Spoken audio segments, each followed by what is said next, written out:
Okay distance आगे continue करते हैं इकोनॉमिक्स में ब्याज ब्याज क्या बजट। ठीक है, बजट में आज क्या करेंगे, आज हम देखेंगे डिफिशिएट।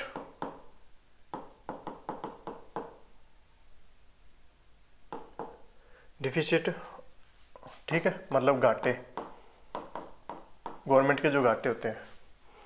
ठीक है, तो आज हम इसमें घाटों में हम 4 टाइप के घाटे देखेंगे। पहले देखेंगे हम रेवेन्यू डिफिशिएट,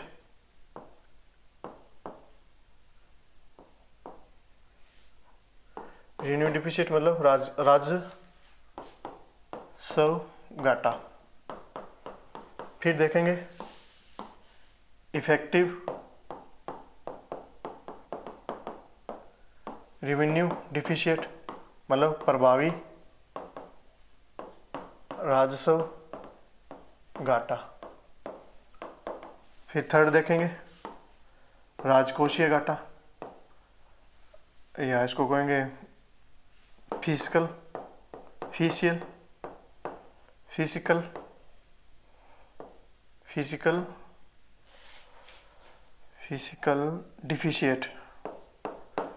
डिफिशिएट मतलब राजकोषीय घाटा।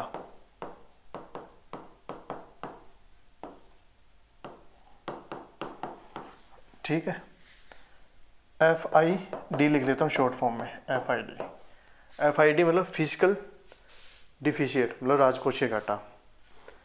ठीक है, इन तीनों के बारे में देखेंगे। फिर इन तीनों को रोकने के लिए सरकार ने क्या किया वो देखेंगे। ठीक है, उसके बाद में हम देखेंगे FRBM एक्ट 2003। ठीक है, FRBM एक्ट 2003 ये देखेंगे बाद में। ठीक, तो सबसे पहले अपने शुरू करते हैं, थोड़ा सा पीछे अपने जो देखा है उसको समझते हैं एक बार।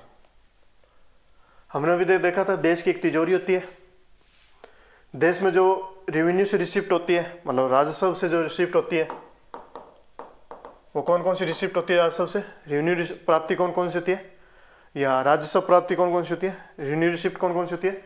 जैसे टैक्स हो गया, कोई गवर्नमेंट में प्लेंटी लगाई है वो आ गया, प्रॉफिट हो गया गवर्नमेंट का, कोई मतलब बसेस मेट्रो जैसे हो गई और इनका मतलब आप ट्रेन की टिकट लेते हो उसका प्रॉफिट किसको जाता है, बस लेते हो उसका प्रॉफिट, ट्रेन में आप टिकट इधर उधर जा रही हो तो उन टिकट का प्रॉफिट, और भी हॉस्पिटल मतलब बहुत सी चीज़ें उससे होती हैं जिनका प्रॉफिट गवर्नमेंट को आता रहता है।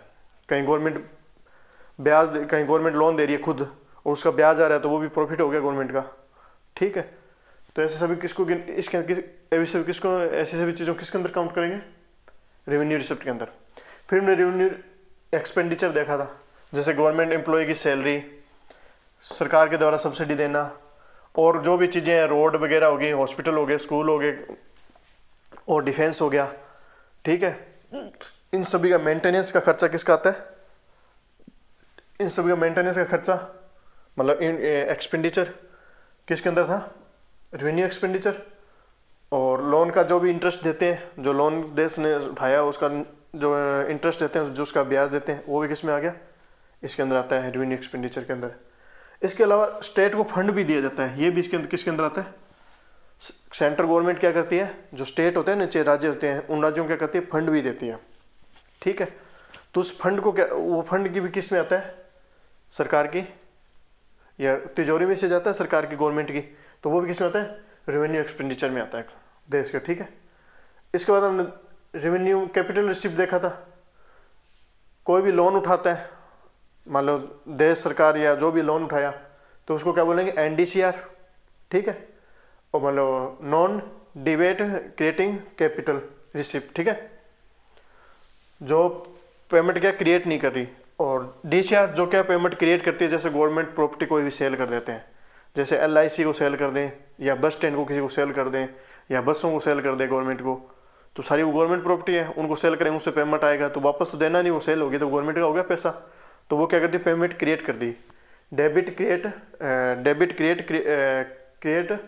कैपिटल रिसिप्ट, इसके बारे में पढ़ चुके हैं पीछे सारा। ठीक है, तो जो भी गवर्नमेंट प्रॉपर्टी सेल करते हैं तो उसको DCR बोलते हैं, जो लोन उठाते हैं उनको NDCR बोलते हैं। ठीक है, उसके बाद कैपिटल एक्सपेंडिचर। कैपिटल एक्सपेंडिचर में जो भी इन्वेस्टमेंट करेंगे अपने, जैसे इंफ्रास्ट्रक्चर में रोड बनाई, सड़कें बनाई, ट्रेन बनाई है, नहीं मेट्रो चलाई है, इनमें जो भी खर्चा हुआ वो क्या हो गया, इसमें आ गया। कोई नया नया स्कूल बनाया है, कोई नया कॉलेज बनाया है, हॉस्पिटल बनाया है, आईआईटी की सीटें बढ़ाई है और बढ़ाई हैं, तो ये नए कॉलेज बनाएंगे तभी बढ़ेंगे आईआईटी की सीटें इंजीनियरिंग की और की। तो ये किस में आते हैं, कैपिटल एक्सपेंडिचर के अंदर। ठीक, ये अपना पीछे अभी तक दे चुके हैं ओवरव्यू। अब इसमें आज देखते हैं, सबसे पहले देखते हैं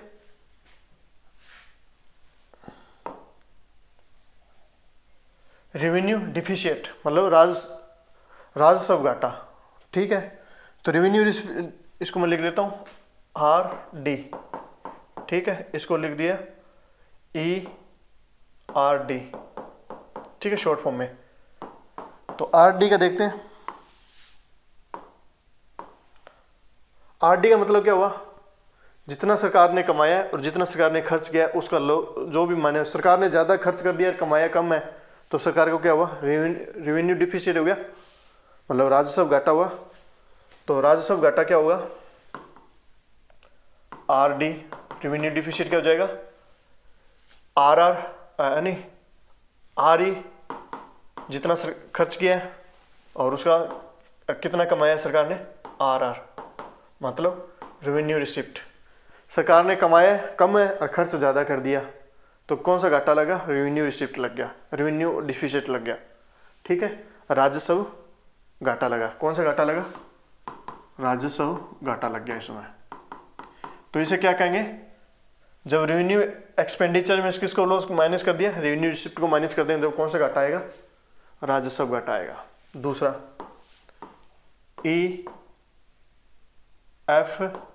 ERD, मतलब इफेक्टिव रेवेन्यू डिफिसिट, प्रभावी राजस्व घाटा।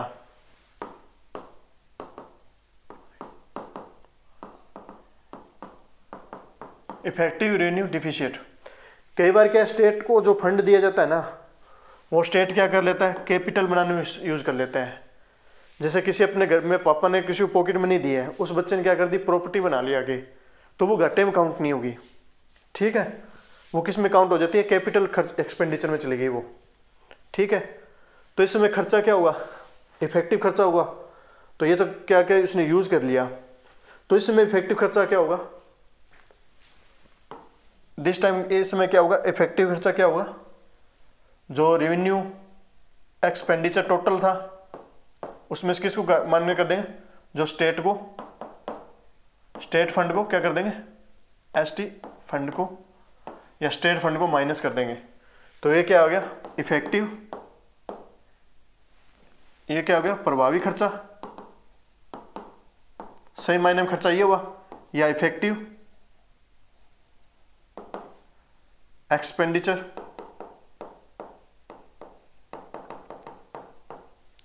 तो इफेक्टिव एक्सपेंडिचर क्या हुआ, EE, एक्सपेंडिचर खर्चा क्या हुआ, सही खर्चा क्या हुआ, इसको माइनस कर देंगे टोटल, जितना भी रेवेन्यू एक्सपेंडिचर हो रहा था उसमें किसको माइनस कर दिया, जो स्टेट को फंड दिया है। कौन सा, जो स्टेट ने आगे कैपिटल बना लिया है, मतलब उसको पूंजी में लगा दिया, कोई इन्वेस्टमेंट कर दिया, कहीं प्रॉपर्टी बना लिया सरकार, मतलब राज्य को पैसा दिया गया था, राज्य ने क्या कर लिया, आगे कोई प्रॉपर्टी बना ली, गवर्नमेंट प्रॉपर्टी, तो वो क्या हो गया, अब उसको किस में काउंट नहीं करेंगे, रेवेन्यू में काउंट नहीं करेंगे, रेवेन्यू एक्सपेंडिचर में काउंट नहीं करेंगे, उसको उसके अंदर से क्या कर देंगे, माइनस कर देंगे। तो प्रभावी खर्चा क्या आया फिर सरकार का, इफेक्टिव रेवेन्यू मतलब राजस्व खर्च क्या आया, प्रभावी इफेक्टिव रेवेन्यू, मतलब क्या हुआ, रेवेन्यू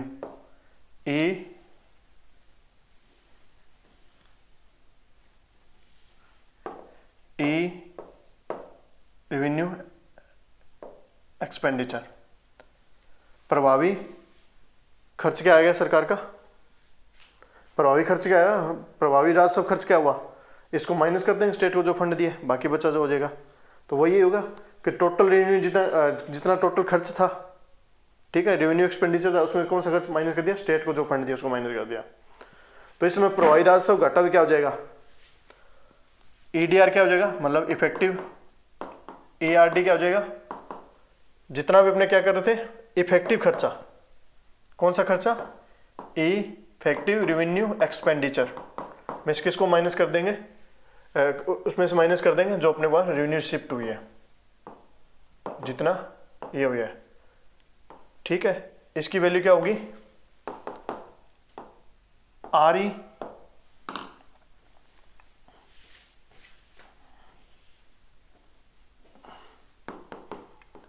इसकी वैल्यू होगी R E minus state fund,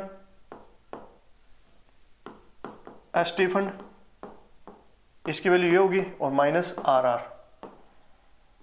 ठीक है, तो R E minus R R minus state fund, S T fund, तो क्या है, इसकी वैल्यू क्या है, राजस्व घाटा R E minus R R. तो राजस्व घाटा में किसको माइनस कर दिया, स्टेट को जो फंड दिया गया है। मतलब राजस्व घाटा में किसको माइनस कर देंगे, ये राजस्व घाटा तो है पर वो प्रभावी राजस्व घाटा नहीं है। प्रभावी राजस्व घाटा क्या होगा, जब उसमें से स्टेट फंड को माइनस कर देंगे, उस राजस्व घाटे में से स्टेट को दिया गया जो फंड है उसको माइनस कर देंगे, तो कौन सा आ जाएगा, प्रभावी राजस्व घाटा। ठीक, तो ये हो गया अपना राजस्व घाटा, प्रभावी राजस्व घाटा। अब आता है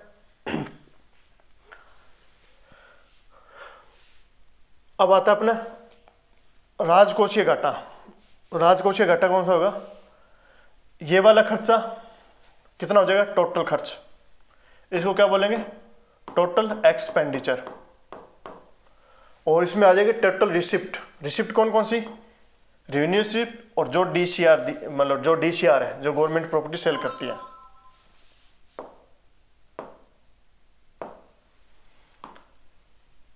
ये सारी किस में आ जाएगी, टोटल रिसिप्ट में आ जाएगी, जो टोटल प्राप्ति हुई है। ठीक है, और टोटल खर्च किस में आ जाएगा, जो दोनों खर्चों को मिला देंगे सरकार के, क्योंकि तिजोरी में से दोनों टाइप से खर्चे गए तो इन दोनों का एडिशन कर देंगे। टोटल एक्सपेंडिचर और जो टोटल सरकार ने कमाया विल डीसीआर, लोन को उठा देंगे इसमें से एक बार, लोन नहीं काउंट करेंगे इसके अंदर, सरकार ने अभी तक कोई लोन नहीं लिया है। ठीक है, तब जो घाटा लगा सरकार को उसको क्या बोलेंगे, राजकोषीय घाटा। तो राजकोषीय घाटा क्या हो जाएगा, मतलब फिजिकल डिफिशिएट। ठीक है, और राजकोषीय घाटा क्या हो जाएगा, एफएसडी फिजिकल, एफएसआईडी क्या हो जाएगा, टोटल एक्सपेंडिचर जो जितना भी खर्च लगा तो सरकार का सारे दोनों मिला के, निवेश वाला भी और जो मतलब जो सरकारी खर्चा है दोनों को मिला के ऐड कर देंगे, तो टोटल एक्सपेंडिचर, और माइनस कर देंगे टोटल रिसिप्ट। ठीक है, कौन सी इसमें से कौन सी रिसिप्ट काउंट नहीं करेंगे, जो लोन आया वो नहीं करेंगे। ठीक है, समझ आएगी बात। तो ये जो घाटा जो ये निकल जाएगी वैल्यू, वो क्या हो गया, राजकोषीय घाटा। ठीक है, अब ये राजकोषीय घाटा है तो सरकार को कैसे पूरा करना पड़ेगा, इसके लिए सरकार क्या करेगी, लोन उठाएगी, है ना। तो एक्चुअल में क्या है, ये लोन जो उठाती है ना सरकार, उसी की वैल्यू है। इसके बराबर ही सरकार क्या करना पड़ेगा, लोन उठाना पड़ेगा, उधार लेना पड़ेगा बाहर से। ये उधार ही क्या होता है, एफएसडी क्या ही होता है, मतलब राजकोषीय घाटा ही क्या होता है, लोन होता है, जो उधार है, सरकार का कर्जा है, जो सरकार का कर्जा या उधार उठाया हुआ है, जिसका उधार देना है सरकार को। ठीक है, यही क्या होता है, सरकार का राजकोषीय घाटा होता है। जो हम कर्जा उठा रहे हैं ना, सरकार देश पे कर्जा उठा रहे हैं, उस कर्जे को क्या बोलते हैं, राजकोषीय घाटा बोलते हैं। ठीक है, समझ में आएगी बात। तो ये जो लोन है ना, ये क्या हो जाता है, एफएसडी, मतलब फिजिकल डिफिशिएट या राजकोषीय घाटा। अब बताओ, लोन लेना अच्छी बात है कि बुरी बात है? लोन लेना बुरी बात ही है एक प्रकार से देखें। क्यों? क्योंकि लोन लेंगे उस पर ब्याज देना पड़ेगा। ठीक है, और लोन से क्या होता है कि कुछ ना कुछ लॉस तो होएगा। लोन से हमारी इमेज भी तो खराब होती है। हम कहीं से लोन उठा रहे हैं, है ना, कहीं विदेश से लोन उठा रहे हैं तो हमारे भारत क्या हो रही है, इंडिया क्या हो रही है, इमेज खराब होगी। इमेज इंडिया के घरेलू बाजार से अगर लोन उठाए गए तो भी इसकी इमेज खराब होगी। मतलब सरकार के इतनी कमज़ोर है कि उसके पास पैसा ही नहीं है सरकार चलाने के लिए, मतलब सरकार चलाने के लिए, अपने खर्चे चलाने के लिए सरकार के पास क्या है, पैसे ही नहीं है। तो सरकार कमज़ोर है, हमारा देश गरीब है। इस प्रकार से क्या होता है, लोन कौन लेता है, जो गरीब मतलब जिसकी कमज़ोर है आर्थिक स्थिति, इकोनॉमिक कंडीशन कमज़ोर है, तभी कोई लोन लेता है। अदरवाइज कोई क्यों लोन लेगा। ठीक है, उस लोन को क्या बोलेंगे, राजकोषीय घाटा। ठीक है, अब पहले क्या होता था, लोग गवर्नमेंट बनती थी और खूब खर्चा कर देती थी स्टार्ट में, मतलब बहुत ज़्यादा खर्चा कर देती थी और बहुत ज़्यादा लोन ले लेते थे, मतलब राजकोषीय घाटा बहुत कर देती थी। ज़्यादा लोन लेना मतलब राजकोषीय घाटा ज़्यादा करना। ठीक है, तो ये क्या है, बहुत मतलब इससे क्या है, गलत प्रभाव पड़ता है हमारे सरकार के ऊपर और विदेश में भी। कैसे प्रभाव गलत पड़ता है, पहली बात है, सरकार ने अगर लोन ले लिया, सरकार लोन कहाँ से ले सकती है, पहले ये देखते हैं अपने। लोन एक तो ले सकते हैं घरेलू बाजार से, जो बाजार में व्यापारी बैठे हैं बट वो उनसे लोन ले सकती है। दूसरा बैंकों से ले सकती है, जो भी अपने बैंक है। ठीक है, तीसरा क्या हो, विदेशों से ले सकती है, फॉरेन में विदेशों से उधार ले सकती है, जैसे IMF, वर्ल्ड बैंक। ठीक है, वर्ल्ड बैंक हो गया, WB, ऐसी बहुत सी इंटरनेशनल होती है जो लोन देती है। ठीक है, संस्थाएं होती है या सिस्टम होती है इनके, तो जो लोन लेती है। देखो, घरेलू से उठाएंगे और बैंकों से लोन उठाएंगे तो क्या होगा, देश के अंदर निवेश घट जाएगा। देश में निवेश घटेगा तो प्रोडक्शन घटेगा, प्रोडक्शन घटेगा तो टैक्स घटेगा, टैक्स घट जाएगा तो क्या होगा, सरकार का लॉस होएगा और हमारा भी लॉस होएगा। क्यों, सरकार, अब लोन किसको उठाना चाहिए, जनता लोन उठा के काम करे तो बात अलग है। अब सरकार ही लोन उठा रही है तो जनता कहाँ से अपना काम कर लेगी। जनता लोन लेने गई बैंक के साथ, बैंक ने ऑलरेडी लोन किसको दे दिया, सरकार को। बैंक के पास पैसा ही नहीं है, अब जनता कहाँ से काम करेगी। मतलब जो पब्लिक है, कोई इन्वेस्टमेंट है, उसे काम करना था, कोई बिजनेस शुरू करना था, पर उसके पास पैसे नहीं है, पर आइडिया था, तो वो लोन लेने के लिए गया बैंक के पास। अब बैंक से ऑलरेडी गवर्नमेंट ही लोन उठा के लेगी। अब बैंक कहेगा मेरे तो हाथ खाली है, मेरे पास पैसा नहीं है। किसी व्यक्ति पास गए, बाहर और किसी व्यक्ति पास गए, जो घरेलू मतलब कोई व्यक्ति जो लोन दे रहा था उसके पास गए, वो कहता है मेरे से भी गवर्नमेंट लेगी लोन, मेरे पास टाइम नहीं, मेरे पास पैसा नहीं है। तो क्या होगा, प्रोडक्शन करेगा व्यक्ति, कैसे करेगा, जब पैसा ही नहीं मिला। जब पैसा ही नहीं मिला तो कैसे काम चलाएगा, कैसे मतलब व्यापार करेगा। व्यापार की कंडीशन पैसा भी तो होता ही है, बिना पैसे के व्यापार थोड़ी ना हो जाएगा। बिजनेस में पैसा तो चाहिए चाहिए। तो सरकार ऑलरेडी लोन उठा के लेगी, बैंकों से, घरेलू बाजार से लोन उठा के लेगी, तो क्या होगा, लोगों को इन्वेस्टमेंट करने के लिए, लोगों को इन्वेस्टमेंट करने के लिए पैसा ही नहीं मिलेगा, या बिजनेस करने के लिए क्या होगा, पैसा ही नहीं मिलेगा। क्यों, ये दो सोर्स होते हैं बिजनेस करने के लिए। किसी लाला से पैसा लेके अपनी, पहले होता था ना, किसी लाला से या किसी भी, कोई भी आड़ती हो गया, मतलब ये आड़ती ही मान लो, किसी आड़ती से पैसे लेके खेती करना और करते ही है। इसके अलावा बैंकों से भी लोन उठा के लोग व्यापार करते हैं। तो इन लोगों से लोन उठा के कौन लेगी, गवर्नमेंट लेगी। किस लिए, कि उसको राजकोषीय घाटा पड़ रहा था। ये लोन उठा, राजकोषीय घाटे को पूरा करने की तो सरकार क्या करती है, लोन लेती है। तो अपना घाटा पूरा करने के लिए कहाँ से लेगी, यहाँ से पैसे उठा लेगी गवर्नमेंट से। ठीक है, तो किसी को इन्वेस्टमेंटर को पैसा ही नहीं मिला तो वो इन्वेस्टमेंट करेगा, नहीं करेगा। आगे क्या प्रोडक्शन होगा, इन्वेस्टमेंट नहीं करेगा, इन्वेस्टमेंट नहीं मिला तो प्रोडक्शन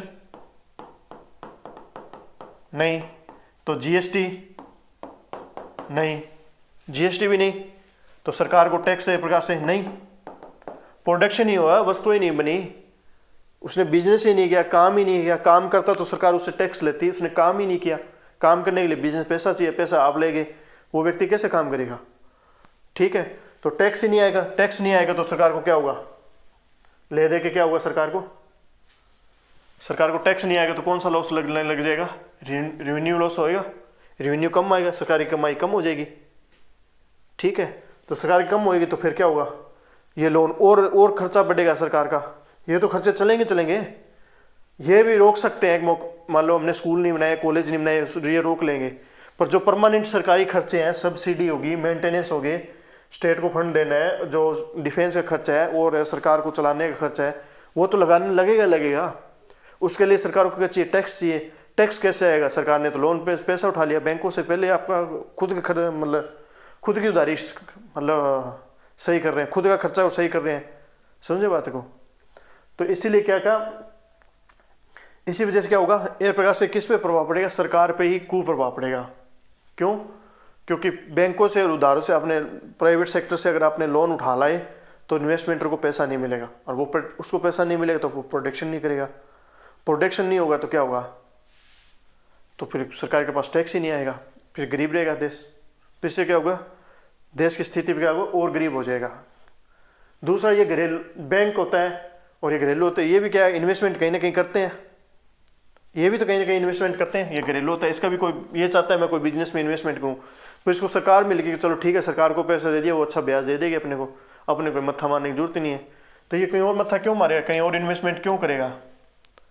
बैंक ने भी इन्वेस्टमेंट करना था, इनका इन्वेस्टमेंट रुक जाता है, इसका भी रुक जाता है, इन्वेस्टमेंट का भी रुक जाता है। तो इस प्रकार से क्या होगा, निवेश रुक गया, बाजार में क्या हो गया, इन्वेस्टमेंट होना रुक गया। इसी को क्या बोलते हैं, क्राउडिंग आउट।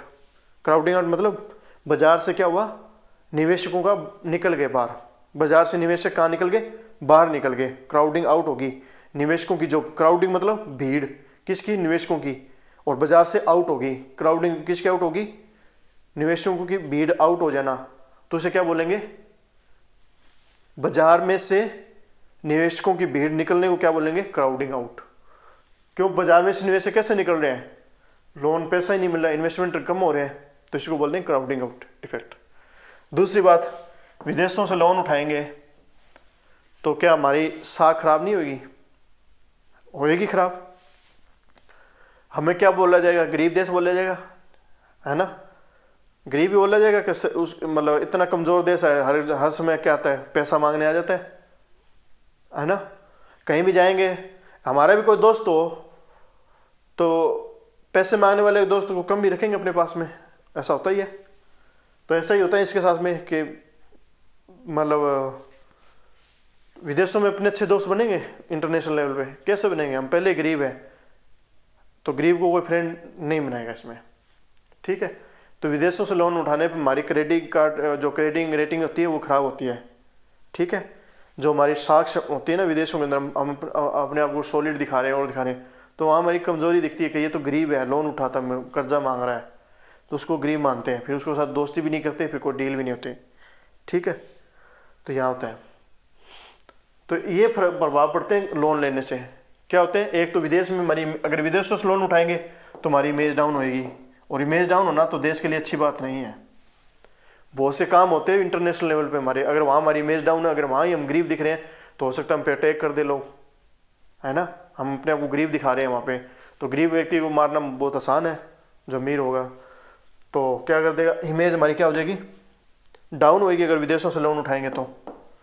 अगर बैंकों से उठाया, घरेलू बाजार से उठाया, तो क्या होगा, इन्वेस्टमेंट खत्म हो जाएगा बाजार में से, क्योंकि पैसा कौन ले गया, गवर्नमेंट ले गया, और इन्वेस्टमेंटों को पैसा नहीं मिला तो क्राउडिंग आउट हो गया, कि बाजार में से निवेशकों क्या हो गया, भीड़ निकल गई, ठीक है। इनमें क्राउडिंग होता है, मतलब बाजार में बहुत सारे निवेशक बैठे होना, उसको बोलेंगे क्राउडिंग इन, मतलब निवेशकों की भीड़ आ गई है बाजार में, बहुत सारे इन्वेस्टमेंटर जो बाजार में इन्वेस्टमेंट कर रहे हैं, और वही भीड़ क्या होगी, बाजार से जब निकल जाए इन्वेस्टमेंटरों की, तो उसे क्या बोलेंगे, क्राउडिंग आउट, मतलब भीड़ होगी, भीड़ निकल गई बाजार में से, और क्राउडिंग आउट होना इफेक्ट बेकार है। क्यों, जिससे टैक्स नहीं आएगा सरकार के पास, सरकार के पास टैक्स नहीं आएगा तो सरकार चलेगी कैसे, सरकार और गरीब होगी, और कर्जा उठाएगी फिर, है ना, और कर्जा उठाएगी तो और कर्जा कहाँ से उठाएगी, फिर विदेशों में जाएगी, विदेशों में इमेज डाउन हो जाएगी, यहाँ से तो ऑलरेडी उठा लिया, फिर विदेशों में उठाएगी, वहाँ से और में धीरे धीरे क्या इस जाल में फंसते जाएगी, ठीक है ना।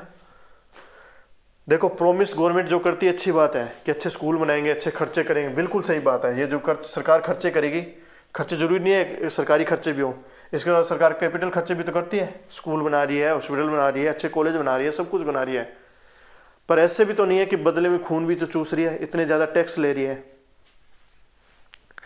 कि मतलब इनमें बच्चा पढ़ने ही ना जाए। स्कूल बहुत अच्छा बना दिया, पर बच्चे को क्या करें, मजदूरी करनी पड़ेगी, क्यों, सरकार को टैक्स देना है, उसके पास मतलब पैसा ही नहीं है रोटी खाने के लिए, खाना खाने के लिए पैसा नहीं है, उसके लिए वो मेहनत कर रहा है, क्यों कर रहा है, सरकार के पास पैसा नहीं, खाने पीने की वस्तुएं महंगी हो गई, स्कूल बना के क्या कर लेंगे हम जब बच्चा स्कूल ही नहीं जा पाएगा, है ना।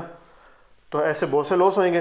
हॉस्पिटल बनाए क्या करेंगे, उसका खून मतलब पहले वो हॉस्पिटल पहुंचने से पहले ही मर जाएगा, आधे उसको पता लगेगा सरकार ने टैक्स कर दिया 500 गुना, ठीक है, सरकार ने हॉस्पिटल बनाया 100 करोड़ का, ठीक है, और टैक्स इकट्ठा कर रही है सरकार 200 करोड़, तो ये 200 करोड़ इकट्ठा करेगी सरकार कम से कम उस पर क्या होगी, अगर ये टैक्स सही तरीके से हो रहा है तो कोई दिक्कत नहीं है। अगर 10 गुना 20 गुना ज़्यादा टैक्स लग रहा है तो ये तो बहुत गलत बात हो जाएगी। मतलब कोई 10 रुपये की वस्तु थी और ख़रीदनी पड़ी 100 रुपये में, तो कितना गुना हो गया, 10 गुना टैक्स हो गया इस पर, 10 मल्टीप्लाई टैक्स होगी। क्यों, सरकार घाटे में लग रही है, उससे तो टैक्स चाहिए, है ना। तो कैपिटल एक्सपेंडिचर तभी अच्छा है जब हमारी कमाई हो रही हो। अगर हम लोन उठा के कमाई करेंगे तो क्या होगा, ऑलरेडी हमारे पास प्रोडक्शन नहीं हो रहा, जीएसटी ऑलरेडी नहीं बन रही, पैसा हमें वैसे नहीं मिल रहा, इन सभी को बनाने का फ़ायदा ही क्या होगा जब इनमें जाने वाले लोग ही नहीं बचेंगे, है ना। समझाई बात। तो कुल मिला के टैक्स ज़्यादा इकट्ठा करेगी तो सरकार टैक्स रेट तेज़ करेगी। तो इसलिए इन खर्चों को तभी करना अच्छी बात है जब सब कुछ अच्छा चल रहा हो, तो हमें लोन ना उठाना पड़े, ठीक है, और हद से ज़्यादा टैक्स की रेट ना हो, ठीक। तो अब क्या है, आप प्रॉमिस करो, गवर्नमेंट कहती है हम ये बना के देंगे वो बना के देंगे, अरे दे दो कोई बात नहीं है, पर दोगे कहाँ से ये बताओ, ये बताने के लिए आप व्यवस्था बताओ तभी हम आपको मानेंगे, ठीक है। पहले सरकार क्या करती थी, कैपिटल और वगैरह रेवेन्यू वगैरह बहुत खर्चे कर देती थी, और सरकार क्या करती थी, लोन उठा ले देती थी। लोन उठाने से ऐसे ऐसे प्रभाव आने लगे, राजकोषीय घाटा बढ़ने लगा। तो इसके लिए क्या हुआ, 1991 में क्या हुआ, हमारे देश में वित्तीय पातक आने की नौबत आ गई, क्योंकि सरकार के खर्चे इतने बढ़ गए कि सरकार बहुत ज़्यादा लॉस में जाने लग गई और इतने ज़्यादा उसे लोन उठाने लगे। तो 1999 में हमें एलपीजी लाना पड़ा, एलपीजी लेके और साथ में आईएमएफ से क्या किया, हमने लोन लिया, ठीक है। आईएमएफ से, इंटरनेशनल मॉनेटरी फंड से, विदेशी संस्था है, इंटरनेशनल लेवल की एक संस्था है, मतलब सरकारी संस्था है प्रकार से, वहाँ से लोन उठा के लाए इंटरनेशनल लेवल से। तो हमारी इमेज तो डाउन होगी ना उस दिन, है ना। तो हमें ये लोन उठाना पड़ा, फिर कभी वित्तीय पात ना लगे या मतलब फाइनेंशियल क्राइसिस ना आए, देश के अंदर पैसों का इतना क्राइसिस ना आ जाए। तो हमने क्या किया, इस बात को ध्यान में रखते हुए हमने एक एक्ट बनाया कि लोग, सरकार हद से ज़्यादा कर्जे ना उठाए। पहले सरकार कर्जे उठा उठा के चीज़ें बना रही थी तो किसी को कुछ पता ही नहीं चल रहा था, ठीक है चल रहा था, पर वो कर्जों के दुष्परिणाम आने लगे। कर्जों के दुष्परिणाम क्या आने लगे, ये आने लगे, क्राउडिंग आउट जैसे इफेक्ट आने लग गए। तो फिर सरकार को रोका गया कि आप कर्ज लोगे कोई बात नहीं है, सरकार को कर्जा लेना भी होगा, पर उसकी एक लिमिट होनी चाहिए, हद उसकी लिमिट क्रॉस नहीं करोगे। उस लिमिट को बनाने के लिए हमने क्या किया, FRBM एक्ट बनाया। राजकोषीय घाटा ज़्यादा ना हो, मतलब लोन ज़्यादा ना उठाए सरकार,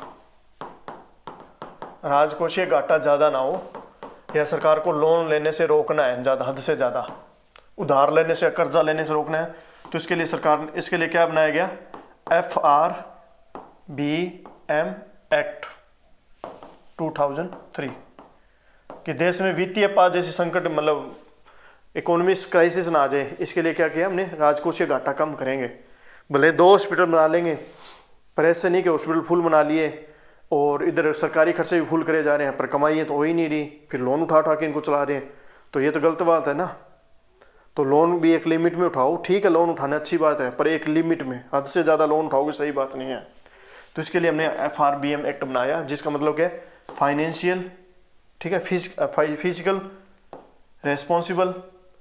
रेस्पॉन्सिबिलिटी और बजट मैनेजमेंट एक्ट, राजकोषीय उत्तरदायित्व बजट प्रबंधन अधिनियम या कानून, एक्ट को क्या बोलते हैं, अधिनियम या कानून 2003, ये बनाया गया। ये किस लिए बनाया गया, सरकार को हद से ज़्यादा कर्जा उठाने से रोकने के लिए, सरकार को हद से ज़्यादा राजकोषीय घाटा करने से रोकने के लिए। राजकोषीय घाटा का मतलब सरकार को लोन लेने से रोकने के लिए, हद से ज़्यादा। इसके लिए क्या बोला गया कि सरकार क्या करेगी, आने वाले टाइम में धीरे धीरे अपना खर्चा खत्म करके, इस एक्ट के तहत क्या बोला गया कि सरकार कोई भी कर्जा उठाए, कोई भी काम करेगी, पहले तो उसका सारा विवरण संसद के अंदर देगी और 6 महीने बाद वापस बताएगी। मतलब पहले तो उसको बताएगी कि यहाँ ऐसे ऐसे पैसा आ रहे हैं, ऐसे ऐसे काम चला रहे हैं, पहले तो ये बताएगी, फिर ये बोलेगी 6 महीने बाद और बताएगी कि हमने कैसे कैसे खर्च किया है, विपक्ष को बताएगी, पूरी संसद को बताएगी। ऐसा नहीं है सरकार लोन उठाई जा रही है, काम चलाते जा रही है। इसमें एक तो बात ये बोली। दूसरी बात ये बोली, सरकार को अपना राजकोषीय घाटा, मतलब FSD मतलब राजकोषीय घाटा या लोन जो ले रही है ना, उसको धीरे धीरे कितना करना है, 5% पे लेके आना है धीरे धीरे सरकार को, 5 क्या 3% पे लेके आना है धीरे धीरे इसको, ठीक है, इस घाटे को क्या करना है सरकार ने, धीरे धीरे कम करना है। लोन जो अपने उठा रखा है उसे धीरे धीरे कम करना है। ठीक है, इसीलिए तो पीएम मोदी आए थे, जब पूछते हैं ना कड़वी दवाई पीनी चाहिए कि नहीं पीनी चाहिए, वो इसी बात के लिए गए थे कि कड़वी दवाई पियो, एक बार टैक्स दो, कड़वा जहर पी लो, टैक्स दो फटाफट, ताकि हम ये राजकोषीय घाटा खत्म करें। सरकार अपना अच्छा काम कर रही थी, इतने में क्या आ गया, कोविड जैसी महामारी आ गई और हमारे क्या है सारे FRBM एक्ट सारे खराब हो गए। इससे पहले 2008 में भी खराब हुआ, अमेरिका के अंदर महामंदी आने की वजह से। अमेरिका के अंदर मंदी आई जिसकी वजह से क्या हुआ कि हम पे भी प्रभाव पड़ा और हमारे राजकोषीय घाटे तब भी रुक गए, तब भी हमारे राजकोषीय घाटे क्या होगा, ज़्यादा हुआ। उसके बाद हमने फिर बनाने 2012 में शुरू करना था, फिर सरकार बदल गई, फिर हम 2018 में जाके कुछ योजनाएं बनाने लग गए अच्छी करने। 2016 में रिपोर्ट आई, कुछ शांता कुमार समिति बैठी थी, शांता कुमार समिति कुछ ऐसी बैठी थी, SK समिति बैठी, शांता कुमार नहीं SK समिति बैठी थी, तो उस समिति ने कुछ किया था। तो इतने में क्या हो, कोविड-19 आ गया और उसके बाद में रशिया यूक्रेन युद्ध आ गया, फिर वर्तमान में इजराइल फिलिस्तीन का भी युद्ध चल रहा है। तो ऐसे युद्ध आ गए, इनकी वजह से क्या हुआ, हम पे हमारी इकोनॉमी क्या होती है, मतलब जो भी होता है इंपोर्ट एक्सपोर्ट भी प्रभाव पड़ता है इन चीज़ों से, तो जिसकी वजह से हमारे क्या होते हैं राजकोषीय घाटा बढ़ा। देखो पूरे विश्व में कहीं भी ग्लोबल में कहीं भी बच्चे लड़ेंगे ना, तो दूसरे घर में तो कम मतलब दिक्कत आएगी। हमारे पड़ोस में कोई लड़ रहा है तो हमें भी दिक्कत आएगी। हम ऐसा नहीं सोच सकते कि हम खुश हैं। हमारी कॉलोनी में या हमारे पूरे मोहल्ले में कहीं ना कहीं लड़ाई हो रही है तो उसका प्रभाव हम पे भी आएगा। हो सकता है वो गुस्से में आके कुछ ऐसा विनाश कर दें जिससे बहुत सी चीज़ों का रस, मान लो सड़क में लड़ने लगे, वो लड़ते लड़ते सड़क में आ गए, वो सड़क ही तोड़ देंगे तो क्या होगा, बाकी सारे इफेक्ट भी तो होंगे। तो ऐसा ही प्रभाव पड़ता है कि लोगों के और देशों में क्या होते हैं, राजकोषीय घाटे क्या बढ़ने लगते हैं जब दो बच्चे आपस में लड़ने लग गए। मतलब दो बच्चे आपस में लड़ रहे हैं, झगड़ा कर रहे हैं, तो इससे क्या और बच्चों को भी हानि होती है। इसीलिए तो सारा विश्व UN ने बोलता है कि शांति रखी जाए, ताकि लोगों के क्या राजकोषीय घाटे ना बढ़े, लोगों को उधार ना उठाना पड़े। ठीक है, तो बाद में कोविड-19 आ गई, बाद में युद्ध आ गया, तो हमारे राजकोषीय घाटे अभी भी क्या है अचीव नहीं हो पाया। हमारा टारगेट क्या है, इस एक्ट पे इतना वर्क हम अभी भी नहीं कर पाए। क्यों? क्योंकि हमारे कमजोरियां आ गई बीच में। पहले तो 2008 में कमजोरी आई, 2003 में बनाया था ना, तो 2008 में भी कमजोरी आ गई अमेरिका में, मतलब इकोनॉमी डाउन हुई थी। जब अमेरिका सबसे बड़ा पूंजीपतियों देश है, जब उसमें इकोनॉमी क्राइसिस आया तो भारत पर प्रभाव पड़ना ही पड़ना था। कहीं पर भी कोई बच्चा भूख से मरे तो कहीं ना कहीं और प्रभाव पड़ेगा ही पड़ेगा। ठीक है, तो अमेरिका भी प्रभाव पड़ा तो हमारे पे भी प्रभाव पड़ा। उसके अलावा 2019 के या 20 में कोविड जैसी बीमारी आ गई, महामारी आई, तो उसमें खर्चा लगा, सरकार का खर्चा लगा, ज़्यादा लगा, तो राजकोषीय घाटा ज़्यादा बढ़ा, सरकार को लोन वगैरह ज़्यादा उठाने पड़े। तभी तो पेट्रोल के दाम इतने तेज़ हो गए कि सरकार के राजकोषीय घाटा ज़्यादा हो गए। तो टैक्स ज़्यादा ले रही है सरकार, जानबूझ के ले रही है। क्यों ले रही है? क्योंकि उसका राजकोषीय घाटा ज़्यादा है, सरकार को वो कम करना है। क्यों? उधार कम करने में ही फायदा है, इसलिए सरकार ये इतना ज़्यादा पैसा ले रहा है। तभी तो हमारा खून चूसा जा रहा है, तभी तो हमें कड़वी दवाई पीनी ही पड़ेगी। क्यों? क्योंकि हमें स्वस्थ होना है। स्वस्थ कब होंगे? जब हमारे राजकोषीय घाटे कम होंगे, अर्थात हम लोन कम लेंगे बाजार से। ठीक है, समझ आई बात आपको? उसके बाद में अब बहुत से युद्ध होते हैं, हमारे राजकोषीय घाटे बढ़ने हैं। ठीक है, तो अभी तक क्या फार्म भी एक्ट है ना, उसको इतना हम सेट कर नहीं पा रहे। क्यों नहीं कर पा रहे? कि हमारी परिस्थितियाँ ऐसी बन रही है कि उसको सेट नहीं कर पा रहे। ठीक है, इसमें सरकार को भी दोषी नहीं ठहरा सकते। क्यों? सिस्टम ऐसा बन गया, कोविड-19 जैसी महामारी आ गई तो सरकार क्या करेगी? उसे राजकोषीय घाटा करना ही पड़ेगा। इलाज क्या है उसके पास में? उसे लोन लेना ही पड़ेगा। श्रीलंका तो जब बिल्कुल तबाही हो गया था कोविड-19 में, हमें पता ही है। उसके तो राजकोषीय घाटे इतने ज़्यादा हो गए कि पेपर के एग्जाम तक कराने के पैसे नहीं थे उनके पास में, घर चलाने तक के पैसे नहीं थे। वो श्रीलंका तो बहुत ज़्यादा मतलब उसका तो वित्तीय पात बहुत ज़्यादा लगा था श्रीलंका में। उसके अलावा पाकिस्तान लगभग इसी कगार पे है, कहीं भी जा रहा है उधार मांग रहा है पैसे। क्यों मांग रहा है? उसके राजकोषीय घाटे बहुत ज़्यादा हो गए। समझ गए आप? उनके राजकोषीय घाटे ज़्यादा क्यों होने की वजह क्या है? एक तो उनकी जिद है कि जम्मू कश्मीर चाहिए हमें, तो वहाँ पैसा खर्च कर रही है उनके। अब उनको पैसा देना बंद कर दिया लगभग इंटरनेशनल संस्थाओं ने, तो कहीं से मिल रहा है, कहीं ने बंद कर दिया है। ठीक है, तो भारत अभी तक बचा हुआ है इस चीज़ में कि वित्तीय पात भारत में नहीं आ रहा। क्यों नहीं आ रहा? कि ठीक है, भारत ने देखो पेट्रोल वगैरह तेज करके हमने कोशिश की है कि किस राजकोषीय घाटा कम करें। अभी सरकार के प्रयास चल रहे हैं इसमें। ठीक है, ताकि हम अपने आप पे निर्भर होए और राजकोषीय घाटे जल्दी जल्दी खत्म करें। इसी के तहत क्या चल रही है? आत्मनिर्भर योजना भी चल रही है हमारी भारत की। वो कहते हैं सरकार की योजना इसीलिए तो है आत्मनिर्भर भारत योजना, ठीक है। सेल्फ डिपेंडेंट इंडिया, आत्मनिर्भर हो, हम अपने आप पे डिपेंड हो, ताकि हम दूसरों पर डिपेंड ना हो, उधार उधर कहीं से उठाना ना पड़े, ताकि हमारा राजकोषीय घाटा कम हो। राजकोषीय घाटा कोई छोटी बात नहीं है, बहुत बड़ी बात होती है। लोन लेके घर चलाना बहुत बड़ी बात है, ठीक है। तो इसी के लिए हमने क्या बनाया, FRB एक्ट बनाया। ये इसलिए बनाया कि ठीक है, बेवजह सरकार खर्चा ना करे, ठीक है। तो सरकार की मजबूरी है तो इस एक्ट को छोड़ा जा सकता है, अगर सरकार की मजबूरी नहीं है तो इस एक्ट का मतलब तरीके से पालन करना होगा, अदरवाइज सरकार के पास ऑप्शन नहीं है। तो इस एक्ट का फ़ायदा ये है कि सरकार को फजूल खर्च करने से रोकती है ये एक्ट, और मजबूरी में करना पड़ेगा उसके लिए, मतलब उसके लिए रोके तो गलत बात भी है। कोविड-19 जैसी महामारी आए और इधर सरकार को कहते कि खर्च नहीं करने तो जनता मर जाएगी, हॉस्पिटल में बेड नहीं बनाएंगे और नहीं बनाएंगे तो सारे बहुत बड़ा दिक्कत होएगी, बहुत से लोगों के परिवार ख़राब हो जाएंगे, क्योंकि बहुत से रिश्ते इतने खास होते हैं, समझिए वो इतने ज़्यादा रिश्ते खास होंगे, वो कोविड-19 में मरे जा रहे हैं, तो जनता दिमाग में बैठ जाएगी ना, सदमे में चलेगी जनता, जनता सदमे में ना जाए। इसके लिए क्या करना पड़ेगा, प्रशासन या सरकार को काम ऐसा करना पड़ेगा कि जनता को सुरक्षा दें हम। उसके लिए हमें क्या करना पड़ेगा, राजकोषीय बढ़ाना पड़ेगा। युद्ध और महामारी जैसी या कोई ऐसी स्थिति हो जाए, मतलब अकाल पड़े या कुछ ऐसी स्थिति हो, तब तो हम FRB एक्ट को छोड़ सकते हैं, अदरवाइज FRB को छोड़ना सरकार के लिए ज़रूरी नहीं है। अदरवाइज इसका क्या करना पड़ेगा, पालन करना पड़ेगा सरकार को। ये SK समिति आई थी, उसने बोला था, ऐसे सुझाव दिए थे, ठीक है। अब सरकार के प्रयास चल रहे हैं, पेट्रोल के रेट तेज़ी इसलिए कर रखे हैं कि राजकोषीय घाटा कम होए, ठीक है, वरना क्रूड ऑयल हमें मिल तो रहा है। कई लोग कहते हैं टैक्स ज़्यादा लगा रही है, क्योंकि इसलिए टैक्स ज़्यादा लगा रहे हैं कि ताकि हमारे मतलब राजकोषीय घाटा कम हो। इसके अलावा बहुत सी चीज़ों के दाम बहुत ज़्यादा है, 3-4 गुने हैं, ठीक है। सरकार बहुत से पैसे मतलब ऐसे कलेक्ट कर रही है जो हमें लगता है कि गलत है, पर सरकार की भी क्या है, मजबूरी है, क्यों, उन्हें राजकोषीय घाटा कम करना है। सर अब आने वाली सरकार ये कह रही है कि पहले वाली सरकारों ने ऐसा किया हुआ है, हम पे लोन कर्जा पहले बहुत, हम कैसे करें, अब आप लोग कड़वी दवाई पियो, ज़्यादा मतलब टैक्स दो, हम इस कर्जे को ख़त्म करें। हम भी तो कष्ट में हैं, कड़वी दवाई हम सभी को पीने पड़ेगी, ठीक है। समझ में आ गई बात आपको? Okay, thank you, best of luck.